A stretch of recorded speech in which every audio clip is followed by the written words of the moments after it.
should just shoot him. The lizards or the kids? You don't want to shoot any of those lizards. They'll start leaping all over.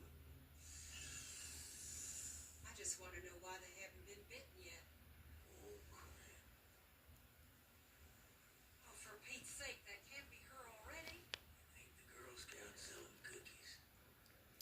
All right, keep holding the boys in the mess hall. Tell them not to talk to anyone. As long as they keep their mouths shut, they won't have to dig any more holes for this thing to talk. They'll be severely punished. What should I tell them we're going to do to them if they do talk? Use your imagination.